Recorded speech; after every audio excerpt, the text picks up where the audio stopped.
I became more connected with results and numbers, and seeing those numbers go up and seeing, pulling off big achievements rather than how I was feeling inside. I just kind of cut that off.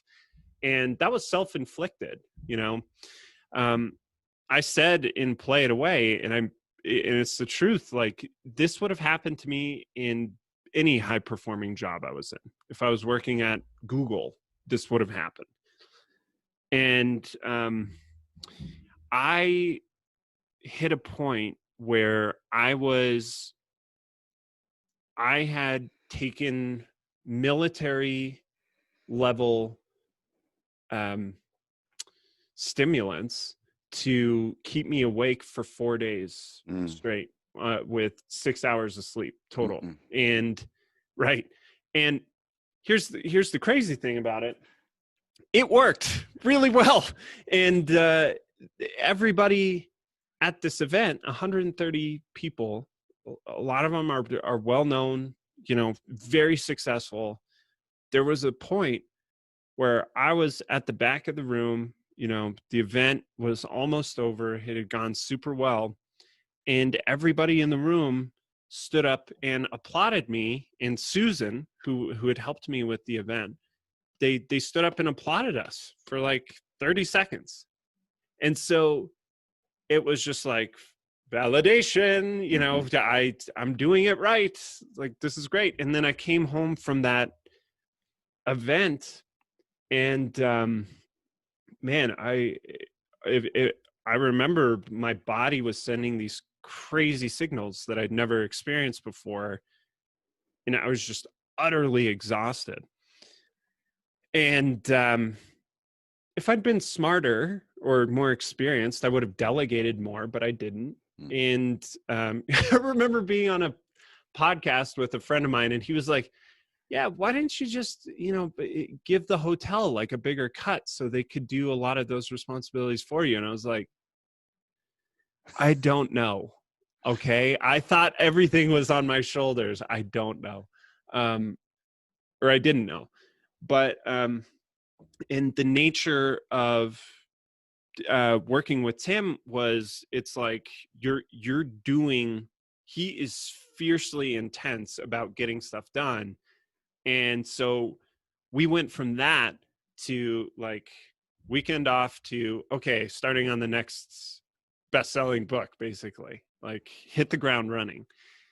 And, I forget, we worked on that together for a while. I can't remember how long, but I hit a point where I was like, I am done.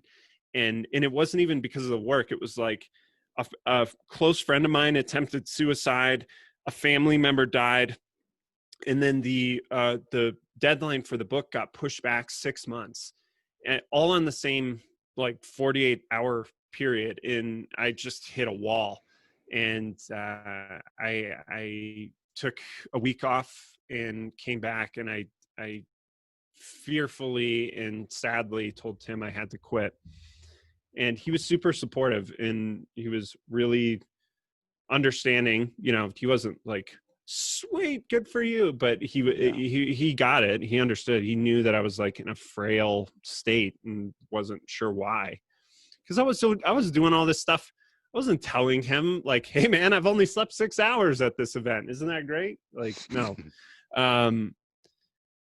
So yeah, I really burned myself out. And then I didn't understand the nature of trauma back then.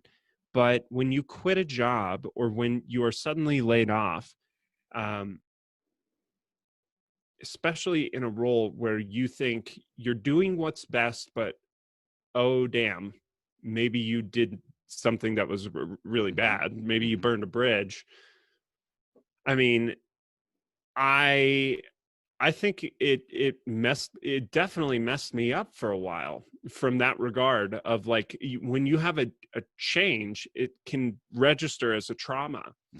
And so I had that element at play. I had the lack of sleep. I had the overstimulation at play. I had the running out of finances at play. It was just, I was a mess. And things got really dark and bad for a while. I went and did more work for a time, but I won't get into that. It went really well for a few months, but I had to quit that too because I was physically just still a wreck and emotionally still a wreck. And I tried everything to get out of it. I tried therapy, meditation, yoga, journaling, different modalities of therapy, every supplement you can buy in Whole Foods, different types of exercise. I did different diets. I did extended fasts. I remember doing, I think, 6 days, 5 days, nothing but water. Before fasting was cool. I was doing it because I was like, what is wrong with my body? I did psychedelics before psychedelics were cool. I guess they were cool in the 70s, but they weren't cool when I was doing them, and no one was talking about anxiety back then. I didn't even know what it was. And and nothing worked. And it was really demoralizing because I just felt like, gosh, if this is how it's like to be an adult, if this is what people meant when they're like, just wait until you get into the real world, I don't know how long I can do this. And so I started smoking cigarettes, and I was smoking like a pack a day. And that was another source of shame and secrecy. And I remember my girlfriend at the time was like, Charlie, what happened to you? You're not the guy that I met all those months ago. And I remember she was the first one I really confided in, apart from a therapist. And I was like, I feel dead inside all the time, and I don't know how to fix it. And I remember she started crying, and I felt jealous because she could cry and I couldn't. And it was an ugly stretch. What a segue. And if we find ourselves now in this time, that I would imagine a lot of people are confronting similar feelings because they lost their job, or what future they did have an expectation of has been taken away from them. And so they're relating in a lot of ways with what you went through. I'd imagine a lot of people are not doing very well right now, all over the world. So what do you have to share or encourage them? Obviously, your list of trauma and efforts makes you an authority, or at least someone that they ought to maybe think about what you have to share. There's no answer. I'm sorry. No, I'm just joking. So I fortunately got out of that, and it's been 7 or 8 years since I really experienced what I went through, and those feelings haven't returned. And it's only gotten better the more kind of work I've done and around this area. And so I'll tell you, the aha moment, the breakthrough that I had was, I was at my buddy's apartment, and I pulled a book off the shelf, and it was called Play by Dr. Stuart Brown. And I thought, that's an interesting concept. Like, never read a book on play. And it was about, like, why did mammals evolve to play? Why do we play? Because it seems like this frivolous, inessential activity. And if you're talking purely on survival, it seems like it wouldn't be helpful. But yet a lot of mammals play from the second they're born. Like, you can't help but not play. And a sign of mental illness is the inability to play, right? Because you get all these benefits from it. You get the ability to connect with other members of your species. You get the ability to explore the environment. You get the ability to build up skill sets and master them. And so kids playing is this deeply essential thing that we evolved with. It's as important as sleep. And there was this quote in the book that said, a lack of play should be treated like malnutrition. It's a health risk to your body and mind. And that was the quote that made me think, maybe this is what has been missing. Maybe this is what I've been depriving myself of. And the more I read, I read the book in one sitting. I started laughing. I was like, oh my God, I've totally done this to myself. I have been depriving myself of play for years, not even thinking about it, because all of a sudden my life had gone from like, hey, let's create my own game with cool people, to how can I be more successful? How can I be more productive? How can I contribute to the bottom line? There was guilt whenever I wasn't working. There was guilt when I was working because it wasn't good enough. It was just a source of exhaustion, and I hated my work.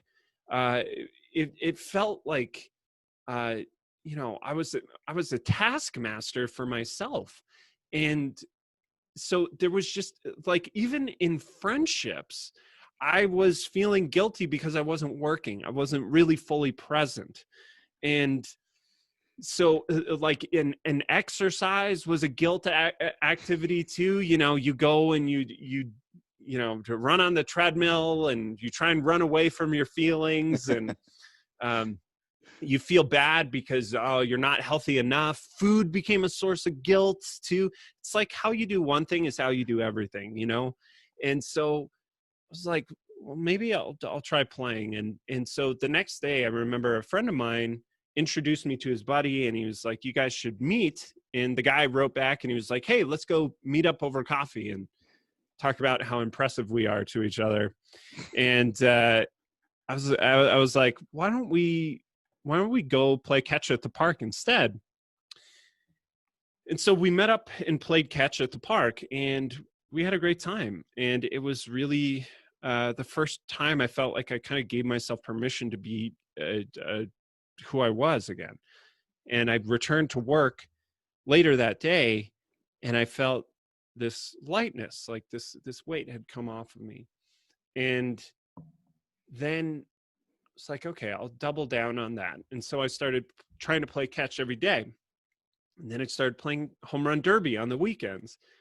And then I signed up for improv comedy classes. And that's what kind of cracked me open and got me back to who I was, which was improv teaches you to say yes to everything. That whatever's happening is the right thing, and it's good, and it's acceptable. And if you've ever played with a 2-year-old, that's how they are. If you hand them nothing and say, here's a banana, they'll say, thank you. And they'll start eating this made up banana, right? And so I started practicing play in its purest form. And within a month, all my symptoms of anxiety were gone. And I remember waking up one day and thinking, like, something's different. I didn't even know what it was. And I was like, oh yeah, I used to be in a living hell, and now I'm not. And I feel great again. I feel normal. And I found that the more I played, every area of my life got better. Every interaction I had, whether it was with a cashier or whether I was on a date, I'm a firm believer that I would not be married with my second kid on the way if I hadn't made that discovery. But because I made that discovery, I shared it on my blog, and I wrote a post called How I Cured My Anxiety. That went viral. It was featured by WordPress on their homepage. It was the #1 search result for 5 years for the search anxiety cure or cure anxiety. So I had all these people all of a sudden, like, it was crazy because it was like, this seems like common sense now that I say it, but no one was saying this stuff. No doctors. I'd read no books apart from Play by Dr. Stuart Brown, but that was not a mental health book. It was an evolutionary book. It was, And so I decided to write Play It Away. And because of that, that book ended up selling over 20,000 copies. I hear from entrepreneurs. I've heard from celebrities who've read it, people in high pressure jobs that are like, this book saved my life. And I've heard from people who've read it literally in the bathroom stall at their work from cover to cover. It's really cool to hear people who are in their hell and they're like, I have a map now. I know how to get out. I've heard from people who got off of high dose anxiety meds that they've been taking for 20 years, were able to get off because they added play back into their life. And it's one of these amazing things. I talked to a doctor and she was like, you figured out this weird thing that like for whatever reason doesn't always get communicated well, which is your body and your mind talk to each other. It's not just your mind telling your body what to do. You started physically playing with your body, and that communicated to your mind that you are safe, you are secure, you're having fun, there's nothing to fear. Wow. And the more you did that, the more it quieted those thoughts, and then they went away. Because of that, I mean, I was able to quit smoking cigarettes like that, which I guess a lot of people do, but it was not a struggle or anything. It's like it renewed my joy for life. And so I think, again, it's like how you do one thing is how you do everything. And that's why I believe work should be your source of play. It should be the place where you lose yourself in flow. It should be the place where you go to have fun. It should be the place where you go to collaborate and improvise with other people. And so when people get laid off right now because of the coronavirus, my thought is we're the most adaptable species that's ever been on the planet. We've always been confronted by change, whether times are good or bad. You will adapt, but you must improvise and you must collaborate. And in order to do that effectively, you have to play. You have to approach it as though you're still having fun, because no one wants to work with an anxious mess. Believe me, I know. So you have to come at it from a place of that childlike joy. And I mean, I think of like kids now pick up on their parents. They model what they see. If they see their parents are an anxious, depressed mess, you're not setting a great foundation for their future. You're not instilling a lot of hope in giving them a great model of how to behave as an adult. So if, just like with everything, it's like, it doesn't have to be about you. Make it about them. I think the thing that clicked in that book with me was kids don't come over and ring the doorbell and ask the other kid to go have a coffee, right? They ask them, can you come out and play, right?